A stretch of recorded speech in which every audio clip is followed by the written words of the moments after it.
Hello, welcome to my training class. In this series, we are going to be discussing on how to properly receive payments from invoice created.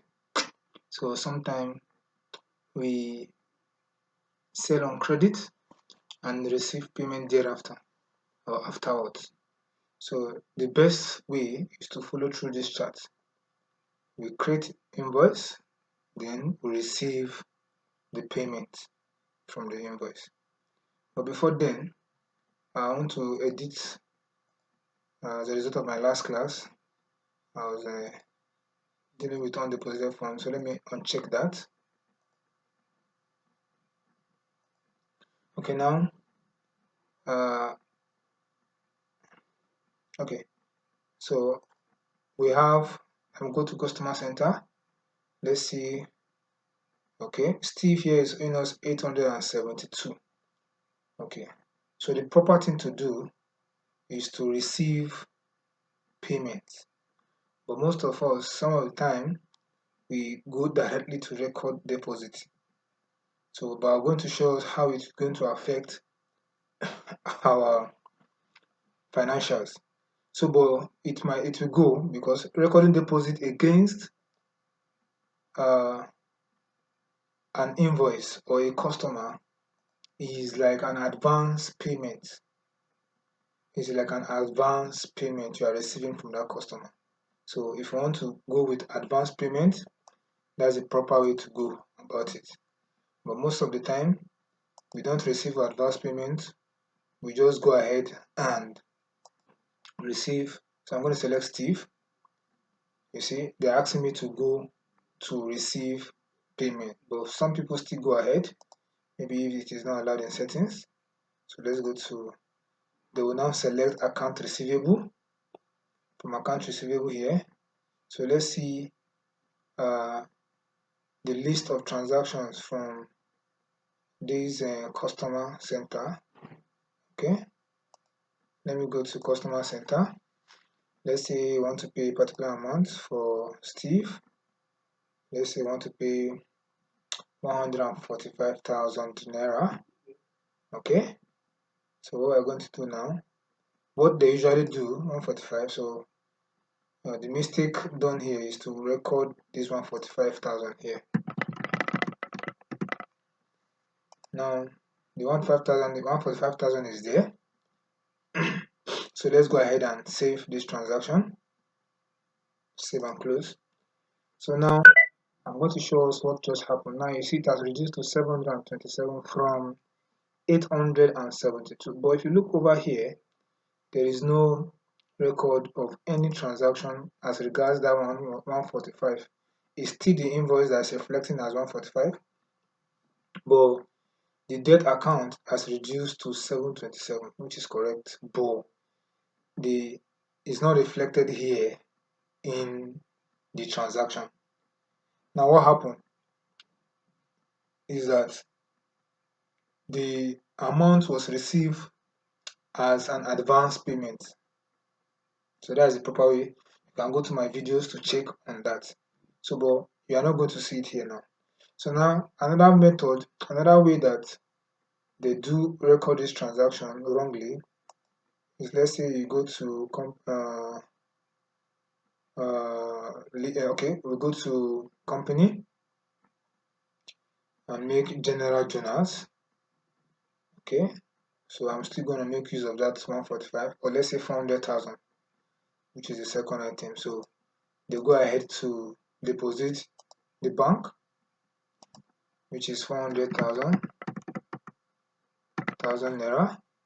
Then we select the account receivable, but we cannot go ahead and save. We have to select the customer. Let's try and save and see, because see, we have to select the customer. So we're going to select Steve also.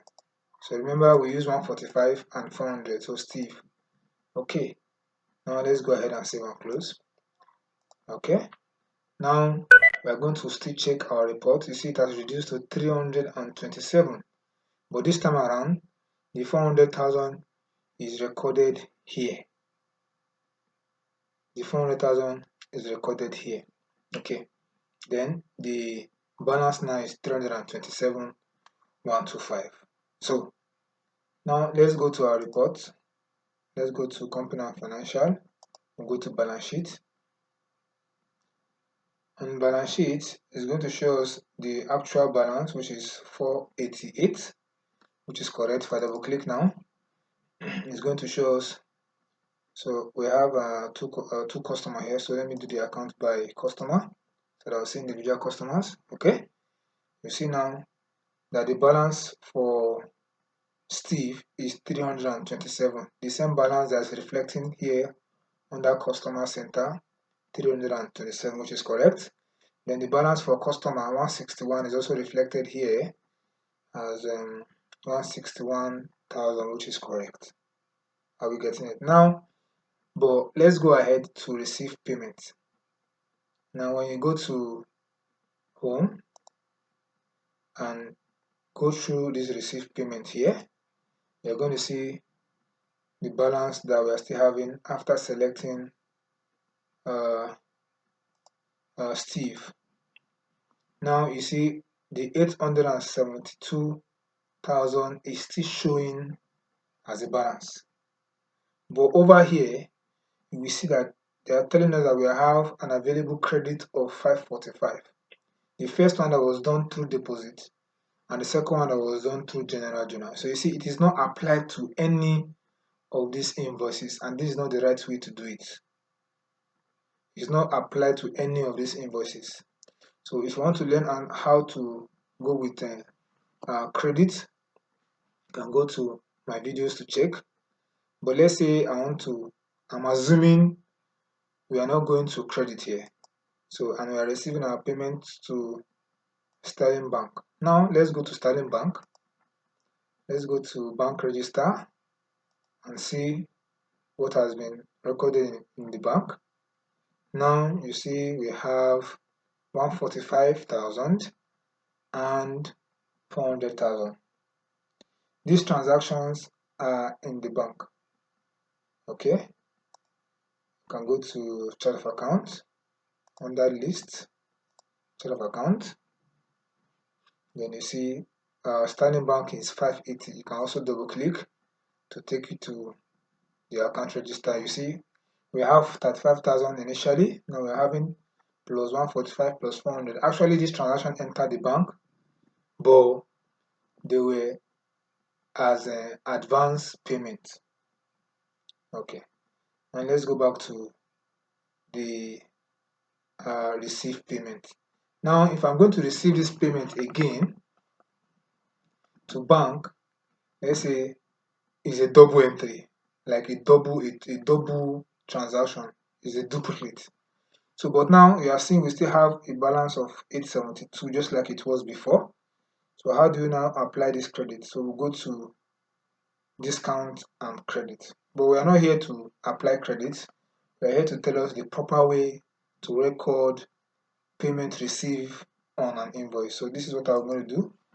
I'm going to select, I'm going to use, let's say the 145 and 400, that is 545. So I'm going to use here instead as a 545,000. Okay, now this is how it calculates, or I can just use 215 to reflect on a particular invoice.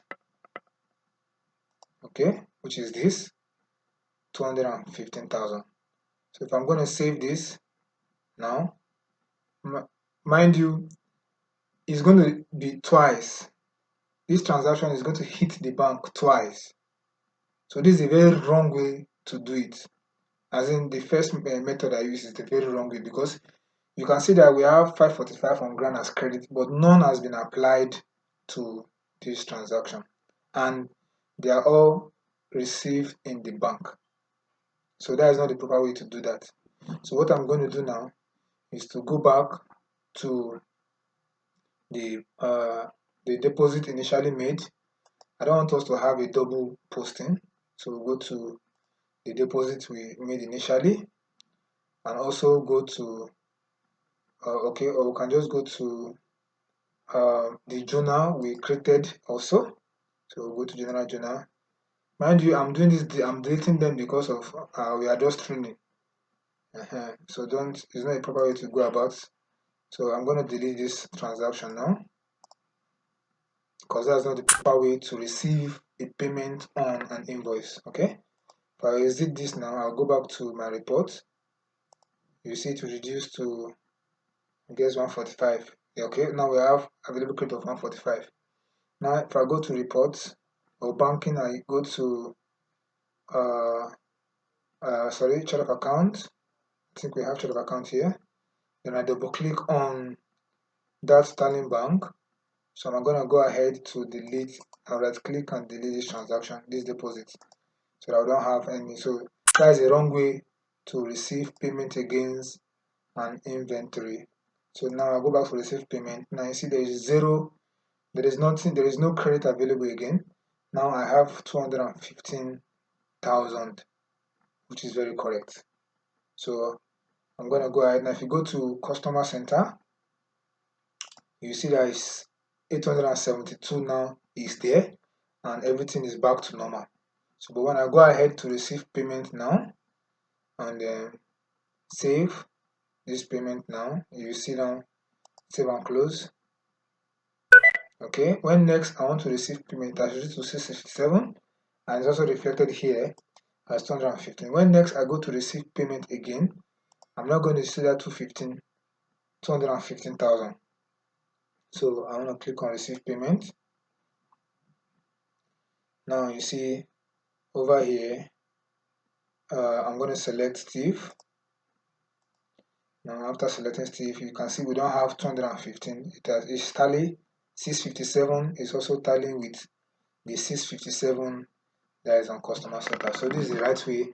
Whenever you are receiving a payment against any invoice, go directly to receive payment, not through journal or through record of bank deposits.